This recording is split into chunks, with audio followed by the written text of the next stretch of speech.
वासुदेवाय नमः। ॐ अज्ञानतिमिरान्धस्य ज्ञानाञ्जनशलाकया चक्षुरुन्मीलितं येन तस्मै श्रीगुरुवे नमः।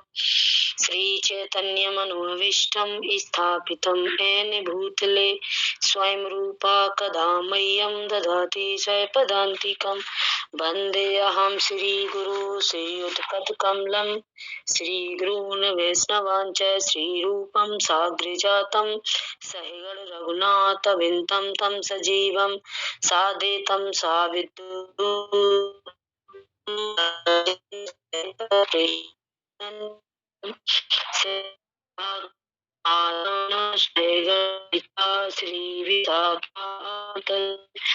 हे कृष्ण करुणा सिंधु दीनबंधु जगत्पते गोपेश गोपिका कांत राधा नमस्ते भक्तकांत गौरांगी राधे मनेश्वरी वृषभानुसुते देवी प्रणिमां मे हरि प्रिये वाञ्छाकल्पतरुभ्यश्च कृपा सिन्धुभ्यः च पतितानां पावनेभ्यो वैष्णवेभ्यो नमो नमः। नमो महावादाय कृष्ण प्रेम प्रदायते कृष्णाय कृष्ण चैतन्य नामने गौरविषे नमः। नमो ब्रह्मणाय देवाय गौर ब्रह्मणा हिताय च जगत हिताय कृष्णाय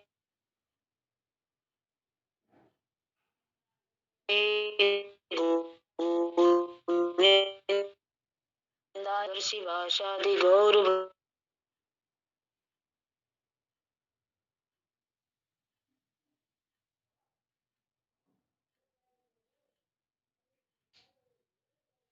कृष्णा कृष्णा कृष्णा कृष्णा हरे हरे राम राम राम हरे हरे।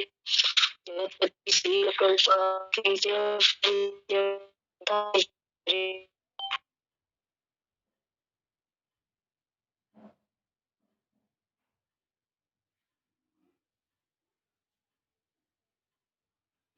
हरे कृष्णा माता जी की जय हो। हरे कृष्ण माता जी, आज क्लास आपकी है ना? जी माता जी, हरे कृष्णा। माता जी को शुरू कीजिए फिर। ठीक है माता जी, हरे कृष्णा। श्रीमद् भगवत गीता यथारूप अध्याय 15 श्लोक संख्या 1 पुरुषोत्तम योग। श्री भगवान उवाच ऊर्ध्व मूलम अधः शाखम् अश्वत्थं बहुव्यपम् छन्दसि यस्य पर्णानि तं वेद सा वेदवित्। श्री भगवान वाचा, भगवान ने कहा ऊर्ध्व मूलम मतलब ऊपर की ओर जड़ें, अधः मतलब नीचे की ओर शाखम,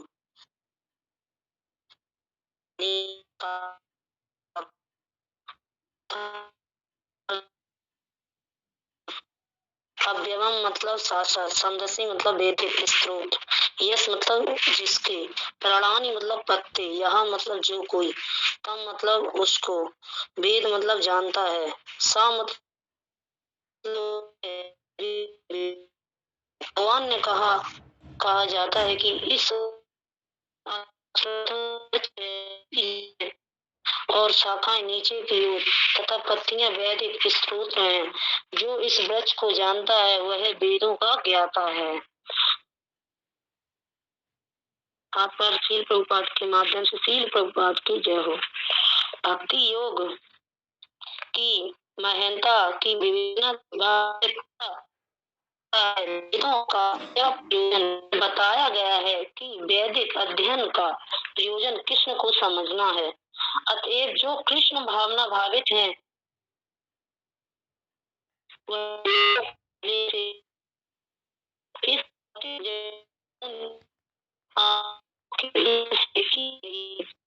सकाम कर्मों में लगा है, उसके लिए इस वृक्ष का कोई अंत नहीं है। वह एक शाखा से दूसरी में और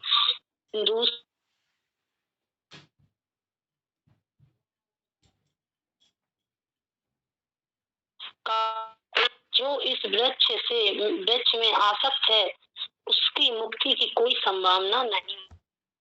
वैदिक स्त्रोत का जो प्रति के लिए है वे ही इस वृक्ष पत्ते हैं। इस हैं तो इसके रोग से मुझे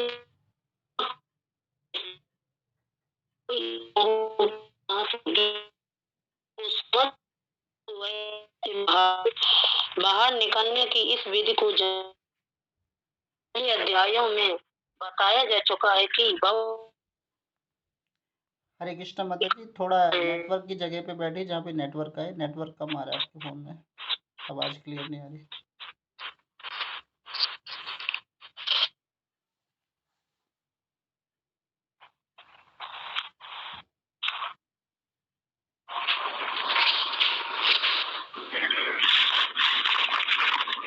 हरे कृष्णा आ रही है प्रभु जी?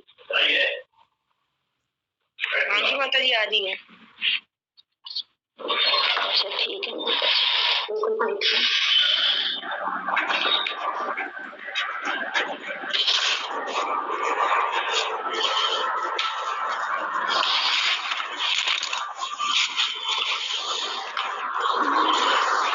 श्लोक प्रारंभ होते जहाँ पर ब्रह्मा स्थित है। यदि कोई इस मोह रूपी अविनाशी वृक्ष को समझ लेता है तो इससे बाहर निकल सकता है। बाहर निकलने की इस विधि को जानना आवश्यक है।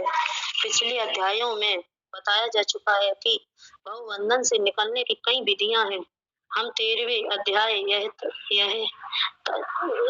अध्याय तक यह देख चुके हैं कि भगवत भक्ति ही सर्वोत्कृष्ट विधि है। भक्ति का मूल सिद्धांत है भौतिक कार्यों से विरक्त तथा भगवान की दिव्य सेवा में अनुरक्त। इस अध्याय के प्रारंभ में संसार से आसक्ति तोड़ने की विधि का वर्णन हुआ है।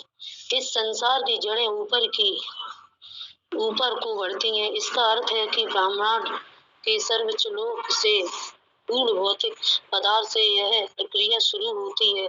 वहीं से सारे ब्रह्मांड का विस्तार होता है जिसमें अनेक लोग उसकी शाखाओं के रूप में होते हैं।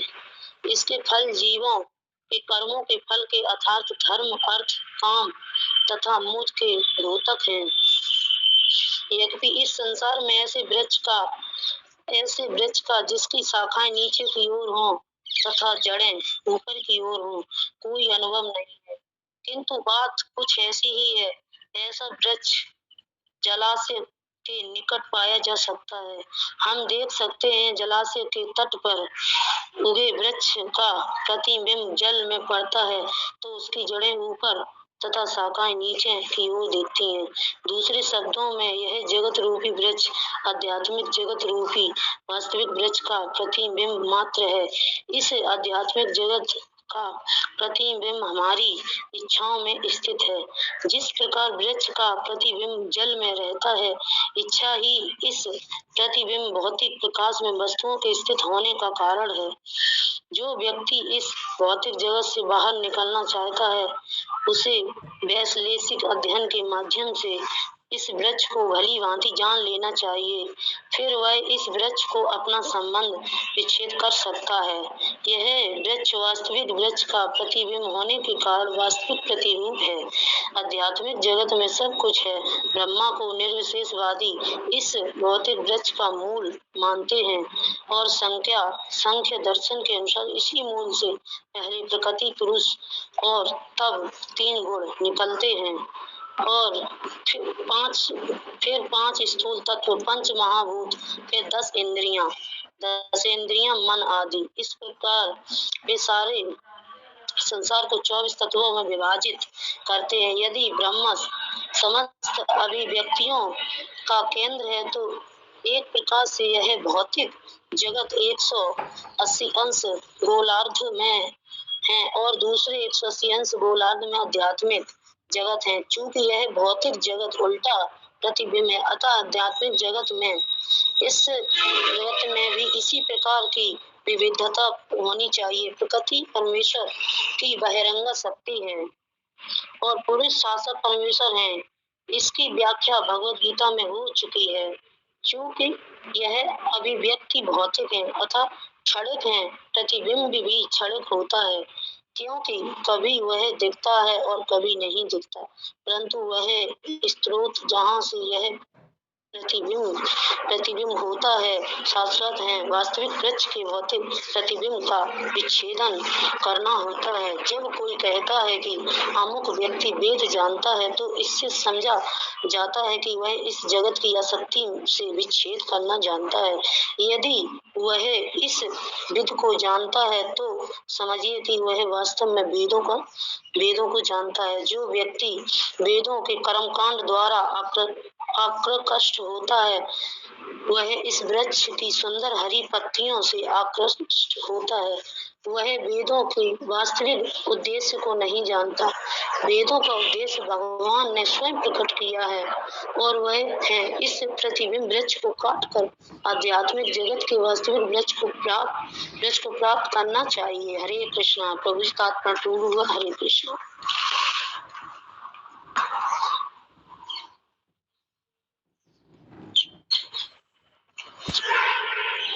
हरे कृष्णा। रूबी माता जी। हरे कृष्णा। चांदनी माता जी, रूबी माता जी, थोड़ा बहुत इस पे चर्चा करो आप लोग, थोड़ा हम भी करेंगे। हरे कृष्णा। हरे कृष्णा माता जी। थोड़ा बहुत अगर आया रूबी माता से रूबी माता जी कहाँ है, बोलो इनसे, तो फिर हम थोड़ा बाद में करेंगे। हरे कृष्णा। रूबी माता जी। हरे कृष्णा माता जी। हरे कृष्णा। हाँ जी प्रभु जी। माता आप जी करिए कहाँ है? माता जी, आप करिए, स्टार्ट करिए। प्रभु जी थोड़ा बहुत वो कर दें चर्चा, फिर हम कर लेंगे। नहीं, आप करिए पहले। अरे प्रभु जी, इसमें कोई लड़ाई वाली बात थोड़ी, हमने आएगा थोड़ा बहुत समझ में तो हम भी कर देंगे। नहीं, उधर कोई थोड़े बात हम नहीं। बिजी है, बच्चे स्कूल जा रहे, तो इसलिए हम माता जी थोड़ा कर लेंगे टाइम। हमने बच्चों को लंच ही पैक कर दी थी। हरे कृष्णा। लक्ष्मी माता जी आप करिए। लक्ष्मी माता जी। चांदनी माता जी, थोड़ा बहुत आपको समझ में आए तो आप कर दीजिए।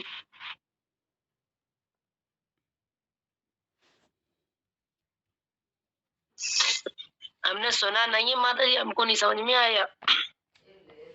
हरी हरी बोल। माता जी की जय हो। माता जी कहाँ थे आप? घर पे थे। इसमें यही हम लोग हरे कृष्णा को ही थोड़ा बहुत हमें समझ में आ रहा है, फिर आप समझाना इसको, ठीक है? जी माता जी। हरे कृष्णा। जैसे कि इसमें ये है कि भक्ति योग की महत्ता की विवेचना के बाद यह पूछा जा सकता है कि वेदों का क्या प्रयोजन है। इस अध्याय में बताया गया है कि वैदिक अध्ययन का प्रयोजन कृष्ण को समझना है। अतएव जो कृष्ण भावना भावित है, जो भक्ति में रत है, वह वेदों को पहले से ही जानता है। इस भौतिक जगत के बंधन की तुलना आश्रय के व्रत से की गई है। जो व्यक्ति सकाम कर्मों में लगा है, उसके लिए इस वृक्ष का कोई अंत नहीं है। वह एक शाखा से दूसरी और दूसरी से तीसरी में घूमता रहता है। इस जगत रूपी वृक्ष का कोई अंत नहीं है, और जो इस वृक्ष में आसक्त है, उसकी मुक्ति की कोई संभावना नहीं है। मतलब इसमें बताया ये वृक्ष, ये जो ये वृक्ष है ना, इस वृक्ष को हमें मतलब संसार रूपी वृक्ष मानना चाहिए। ठीक है, ये संसार रूपी एक वृक्ष है। ये संसार एक वृक्ष ही रूप वृक्ष के ये समान है, जिसमें हम लोग इतने आसक्त रहते हैं कि मतलब अपने ही उसमें ही रहते हैं। अपने कारकलापों जो 13वें अध्याय में सतो रजो तमो में बताया जा रहा है, यही सब इसमें हम लोग आसक्त रहते हैं। तो इस मतलब वृक्ष को संसार रूपी वृक्ष माना जाएगा। ठीक है, सकाम कर्म लगे, उसके वृक्ष का कोई अंत नहीं। मतलब जो इंसान संसार में ही लीन रहता है, संसार में कर्म करता रहता है, बाकी में उसका कोई अंत नहीं होता है। वो एक मतलब फिर क्या होता है, ये आत्मा क्या है? अविनाशी। आत्मा अजर अमर अविनाशी। आत्मा कभी ना हम लोगों की मरती है, न कभी जरती है, न सूखती है, न भीगती है। आत्मा हमेशा अमर अजर अविनाशी है। तो हम लोग मतलब हम लोगों के अंदर क्या है, एक परमात्मा की जी आत्मा है। ठीक है, लेकिन हम लोग उसको नहीं समझते हैं। हम लोग बस संसार के ही उसमें लगे रहते हैं, संसार के काम करापों में, है ना। तो जब हम लोग संसार में नहीं रहेंगे तो वाकई में हम लोगों का क्या अंत है? कोई अंत नहीं है। जिस तरह हम लोग मतलब कपड़ों को चेंज करते हैं, आज ये तो कल वो, कल वो तो कल वो, इसी तरह हमारा क्या है, शरीर है सिर्फ ये जलता है, यही मिटता है, बाकी आत्मा तो अचर है हमारे। वो तो एक हम लोगों की मतलब ये क्या है, जैसे हम लोग कर्म करते हैं उसी के कर्म के अनुसार हम लोगों को ये 84 लाख योनियां हैं। 84 लाख योनियों के अनुसार ही हम लोग जैसे कर्म करते हैं, है ना, उसी के अनुसार हम लोगों को शरीर धारण करना पड़ता है, जैसे हम लोग कर्म करते हैं। तो इस संसार को मानो पीपल के वृक्ष के समान, जिसकी जड़ें ऊपर की ओर और शाखाएं नीचे की ओर, वेद इसकी वृक्ष के पत्ते हैं। जो ये जानता है उसे समझो कि उसे वेदों का अर्थ भी पता है। इस वृक्ष की शाखाएं ऊपर नीचे सारी ओर फैली हुई हैं, जिनका प्रकोशल है प्रकृति के तीनों गुणों से सतो रजो तमो। इसकी जड़ें मानव समाज में बहुत गहराई से फैली हुई हैं। ये वृक्ष है ना, संसार रूपी वृक्ष, इसकी जड़ें वाकई में बहुत गहराई से चारों तरफ फैली हुई हैं, जैसे सतो रजो तमो, है ना। तो हरे कृष्णा। प्रभु जी आप कुछ बोलना चाह रहे हैं?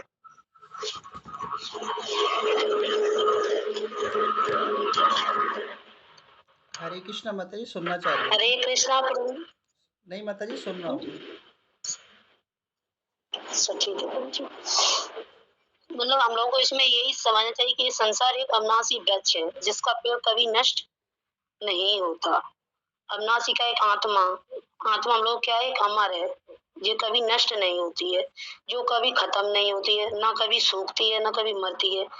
और ये ऐसा वृक्ष है जिसकी जड़ें ऊपर की ओर और शाखाएं नीचे की ओर हैं, पत्ते वैदिक स्रोत हैं, और जो इस अविनाशी वृक्ष को जान लेता है वही वेदों का जानकार है। जड़ें ऊपर की ओर और मतलब शाखाएं नीचे की ओर, मतलब इसका अर्थ है कि हमारे जो परम पिता परमात्मा है वो ऊपर की ओर है, ठीक है, और जो हमारी मतलब शाखाएं हैं वो हम लोग हैं, जड़ें हम लोग, पत्ते हम लोग नीचे की ओर है, मतलब तो नीचे की ओर, तो ऊपर परमात्मा और नीचे हम लोग प्रकृति। जिसने यह बात को जान लिया है उसको सब विद्या प्राप्त हो गई है। मतलब हम लोग जिस इस चीज को जान लेते हैं कि ऊपर परमात्मा और नीचे हम फिर प्रकृति है, तो मतलब उसको हर तरह की विद्या का प्राप्त हो गया, अर्थात वेदों का ज्ञान हासिल कर लिया है। और जिसने नहीं जाना उसके लिए ये जन्म मृत्यु का चक्कर लगा रहेगा, और जिसने ये नहीं जाना है वो बाकी में ये जन्म मृत्यु के चक्कर में ही घूमता रहेगा। ठीक है, जैसा कर्म करेगा वैसा उसे 84 लाख योनि में फिर उसे शरीर धारण करना पड़ेगा, फिर वो कर्म करेगा, फिर जन्म मृत्यु की उसी चक्र में पड़ा ही रहेगा। ठीक है, वो कभी अपने आप को भगवान के धाम तक नहीं ले जा सकता है वो कभी।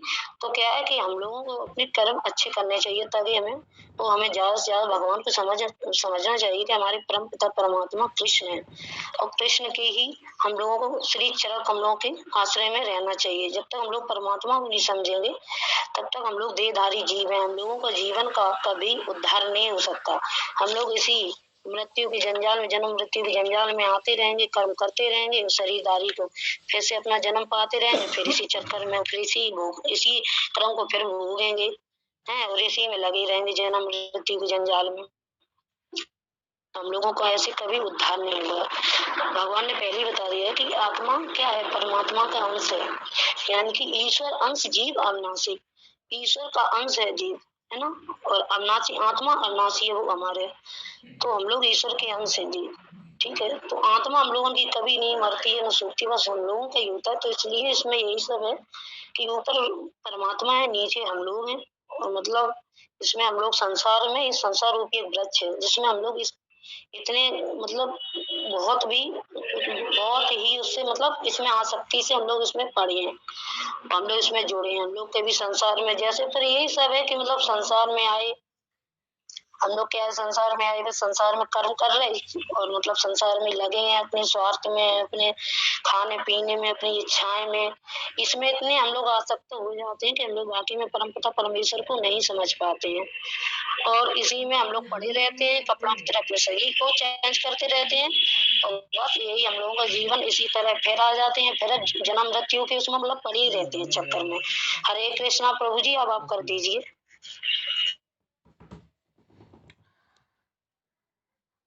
हरे कृष्णा। रुचि माता जी की जय हो। माता जी बहुत सुंदर प्रयास करती हैं जय हमेशा हो। ही। और बहुत ही अच्छा लगता है माता जी का प्रयास करना, है ना। जो भक्त प्रयास करते हैं उनका जीवन सफल है। जैसे कोई समुद्र में डूबा हुआ है ना, समुद्र में डूब तैरना आता नहीं है, तो हाथ पैर मारेगा तो शायद कुछ तिनके का सहारा मिल जाए और भवबंधन पार हो जाएगा। ऐसी हमारी रुचि माता जी हैं, है ना। कम से कम तैरने का प्रयास, तैरना नहीं आता लेकिन फिर भी प्रयास कर रहे हैं, और प्रयास करते करते भवबंधन पार हो जाएगा, प्रभु की कृपा होगी। तो जो भक्त प्रयास करता है वो उस पर प्रभु कृपा करते हैं, है ना। कोई कहे कि मुझे धन कमाना है ना, और आराम से बेड पर लेटा रहे, तो धन क्या उसके पास चल कर आएगा, है ना। करत करत अभ्यास के जड़मत होत सुजान, रसरी आवत जात के सर पर पड़त निशान। बार बार अभ्यास करने पर, है ना, भगवान की कृपा होती है, तो तब जाके सानिध्य प्राप्त होता है। बहुत सुंदर श्लोका है और बहुत सुंदर अध्याय शुरू हुआ है ना। 15वें अध्याय में प्रवेश करने के लिए सभी भक्तों को बहुत बहुत शुभकामनाएं। आप सभी का ज्ञान इस 15वें अध्याय में खूब लगे। जैसे, है ना, 14वें अध्याय में प्रकृति के 3 गुण आप सभी जान गए। ऐसा कोई भक्त नहीं बचा जो 3 गुण नहीं जानता, है ना। इसी तरह पुरुषोत्तम योग, पुरुषोत्तम का मतलब ही है भगवान, परम सच्चिदानंद भगवान, है ना।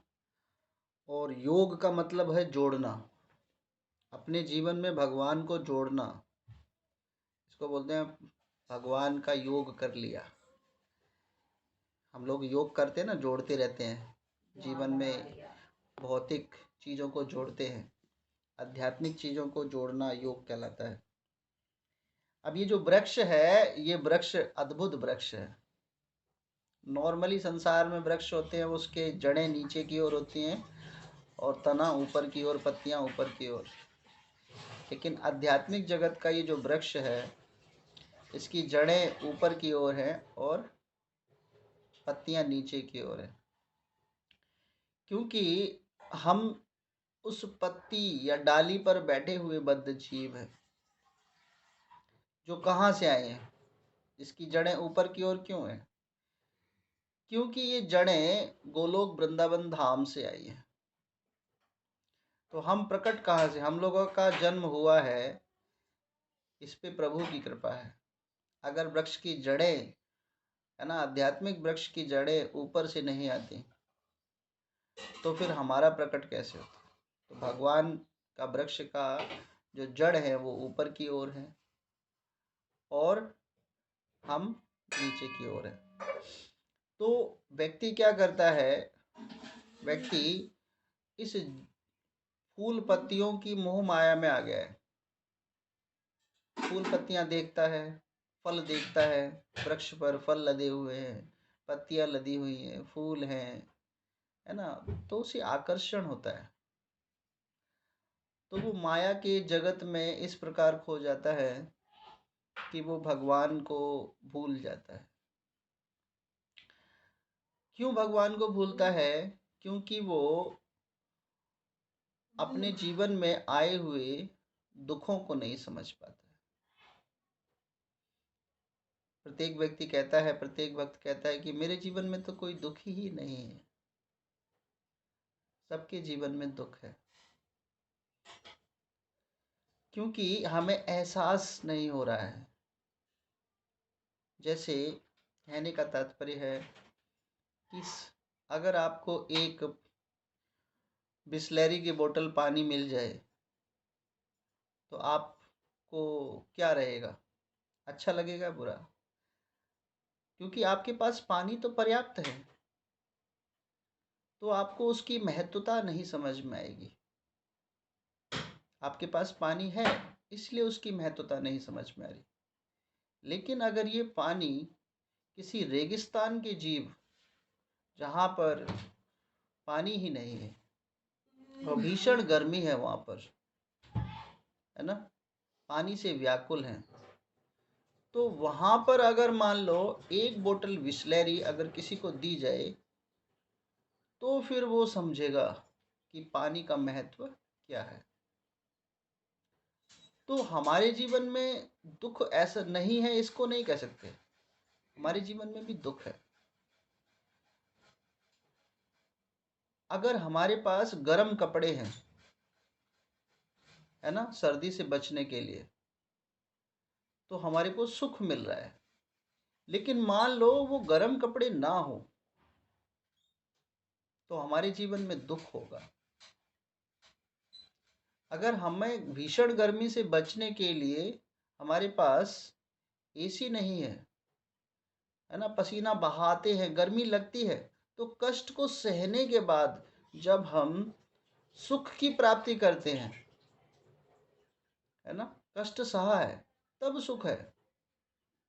अन्यथा जीवन में जिसके कष्ट नहीं है उसको महत्व नहीं समझ में आता।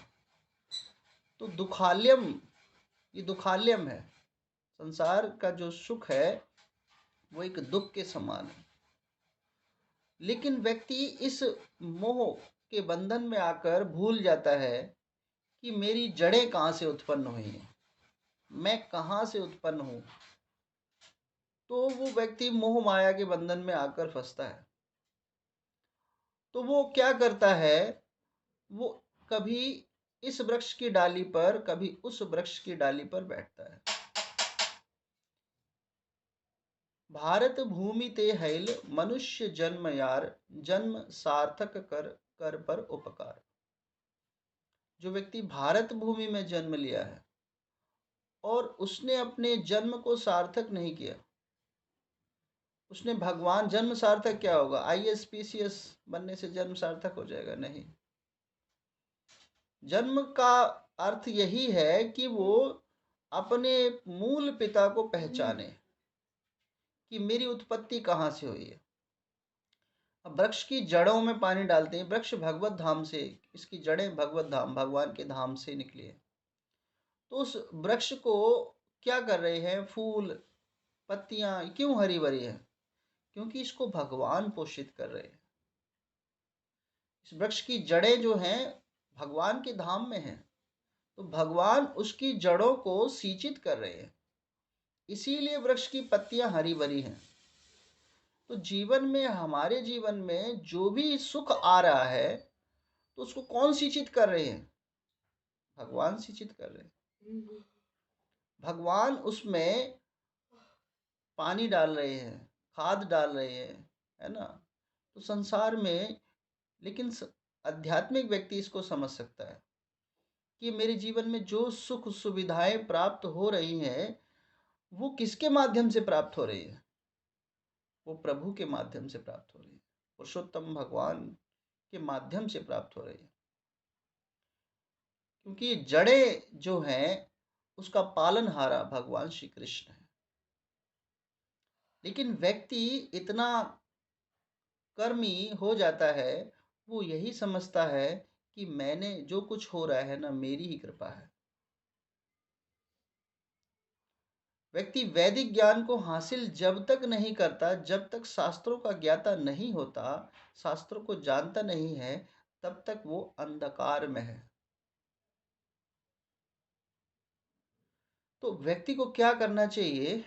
वैदिक शास्त्रों अथवा उससे अंधकार से निकलने का प्रयत्न करना चाहिए, ना कि अंधकार में रहना चाहिए।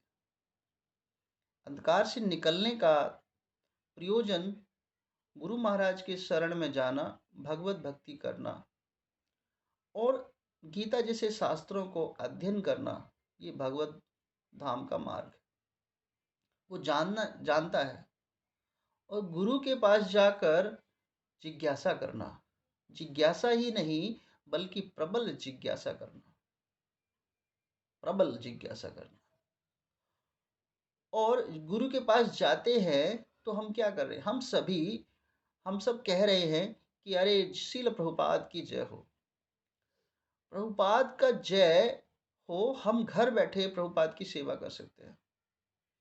प्रभुपाद के शास्त्रों का गहन अध्ययन करके और भक्तों को अच्छे प्रामाणिक स्रोतों को देकर पहले पढ़िए, समझिए कि प्रभुपाद की भावना क्या है इस श्लोक को बताने के लिए, और फिर प्रभुपाद की कृपा होगी। जो भक्त केवल ये सोचता है कि मुझे इस श्लोक का मिला है, अब मैं इसको फटाफट पढ़ दूंगा, तात्पर्य समझ में आ गया, तो प्रभुपाद की कृपा को उसने बहुत ही साधारण तरीके से लिया और जाना चाहता है गोलोक वृंदावन भगवान के धाम। तो कृष्ण हम पर कृपा नहीं कर सकते,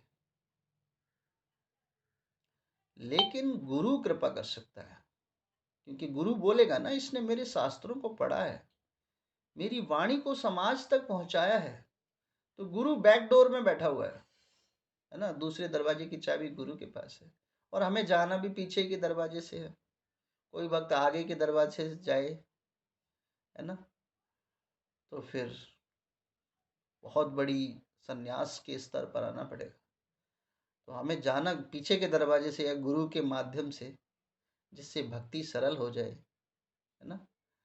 तो गुरु कृपा तब हम ही करेंगे जब शरणागति होगी, सेवा का भाव होगा, तत्पर होगा, तब जाके गुरु की कृपा करते हैं। कहते हैं ना, कृपा, पा, कर और पा, करो तो मिलती है, ऐसे नहीं मिलती, करना पड़ता है। तो ये जो अध्याय है, ये भगवान पुरुषोत्तम भगवान, यहाँ पर हम क्या सीखेंगे इस अध्याय में? इस अध्याय में सीखेंगे कि आध्यात्मिक जगत और भौतिक जगत में क्या अंतर है। अपने माइंड में रखना है इसको कि स्पिरिचुअल वर्ल्ड और मटेरियल वर्ल्ड में क्या अंतर है ना। जो हम लोग रह तो रहे हैं भौतिक संसार में, तो भौतिक संसार किस प्रकार का है, और आध्यात्मिक संसार में क्या होने वाला है, क्या प्राप्त होने वाला है, इसको अपने माइंड में रखेंगे और फिर इस अध्याय को समझने का प्रयत्न करेंगे, तो बहुत अच्छी तरह समझ में आएगा। फोकस पॉइंट ये होना चाहिए, spiritual world and material world.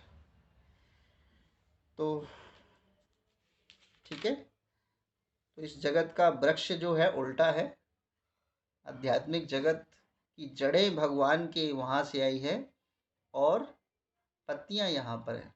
अब बोले जगत ना 180 डिग्री, 180 डिग्री क्या होता है? आधा आधा। जैसे पृथ्वी को हम बीच से काट दें तो वो आधा भाग ऊपर है, आधा, तो ब्रह्मांड भी इस प्रकार 360 डिग्री कोण पर है ना। मैथमेटिक जिसकी अच्छी है वो समझ जाएगा। तो उसको बीच में काटा गया तो 180 डिग्री मतलब आधा धरातल नीचे की ओर और आधा धरातल ऊपर की ओर। तो आध्यात्मिक जगत जो है वो ऊपर की ओर, 180 डिग्री के ऊपर की ओर, और जो इस मटेरियल वर्ल्ड है वो नीचे की ओर। ठीक है, तो नीचे से ऊपर जाना है तो फिर प्रयास क्या करना पड़ेगा? प्रयास करना पड़ेगा। इसीलिए यहाँ पर ये इस वृक्ष को थोड़ा कैटेगराइज भी किया है, बांटा भी गया है। तो लेकिन जलाशय में जब देखते हैं, जलाशय जब पानी में हम देखते हैं कि कोई वृक्ष है, तो वृक्ष क्या होता है, वो हमें उल्टा दिखता है। पानी के अंदर जब हम वृक्ष को देखते हैं तो उसकी जड़ें नीचे की ओर और तना ऊपर की ओर, प्रतिबिंब होता है ना। अगर हम किसी प्रतिबिंब को देखते हैं, जैसे कोई है ना, तीर्थ स्थान पे जाओ तो वहां ज्यादातर होते हैं ये तो सब ये क्या होता है कि उल्टे वृक्ष हमें दिखेंगे जलाशय में, प्रतिबिंब, है ना, जिसको लिटल इन्वर्जन बोलते हैं। मिरर में हम लोग दर्पण के सामने जब जाते हैं तो right appear to left, left appear to right. अगर हम दाया हाथ खड़ा करते हैं तो बायां दिखता है, और बायां खड़ा करते हैं तो दाया दिखता है। तो उसी तरह ये वृक्ष जो है भी इसी प्रकार का है। हम लोग दिख रहे हैं कि यहाँ पर हैं, लेकिन हम यहाँ के हैं ही नहीं। हम सोच रहे हैं कि ये हमारा घर है, ये हमारा घर है ही नहीं। व्यक्ति खूब धन कमाता है, खूब कमाता है। सिकंदर ने कितना धन कमाया, सिकंदर महान थे, लेकिन मरते समय उन्होंने बुलाया, बोले ना कि देखो मैं अब मरने जा रहा हूं, तो फिर क्या करना, मेरी जब डेड बॉडी को ले जाया जाएगा, है ना, तो फिर क्या होगा कि आप मेरे कमाए हुए सारे धन को रास्ते में बिखोर देना, है ना, और जितने मैंने साम्राज्य जीते हैं उनको भी दिखाना, और मुझे जमीन में गाड़ना, और मेरे दोनों हाथों को बाहर निकाल देना। बोला ये किस लिए? मंत्री ने कहा, बोला ये इसलिए कि मैंने जिंदगी भर जो कुछ कमाया मैं कुछ ले जा नहीं पाया। मैंने जिंदगी भर जिसके लिए प्रयास किया उसमें से मैं एक कण भी लेने का अधिकारी नहीं हूं। तो प्रयास कहाँ कर रहे हैं? गलत जगह प्रयास कर रहे हैं। प्रयास हमारा कहाँ होना चाहिए? लेकिन भगवत धाम, भगवत भक्ति ऐसी है कि जितना इसमें कमाएंगे वो अगले जन्म में भी वहीं से मिलता है। तो ये अंतर है। तो प्रयास अभी से कर रहे हैं अगले जन्म की, अगले जन्म का, कम से कम इस जन्म का खजाना ना भर पाए तो अगले जन्म का तो कुछ भरे। इस जन्म में भी कंगाल थे, अगले जन्म में भी हम कंगाल रहने वाले हैं, ऐसा नहीं है। ठीक है, तो बहुत बहुत धन्यवाद देंगे हम रुचि माता जी का, जिनका बहुत सुंदर प्रयास रहता है श्लोकानुवाद में। हरे कृष्णा। श्रील प्रभुपाद की जय हो। जय हो। प्रभु जी की जय हो। जय हो। जय हो।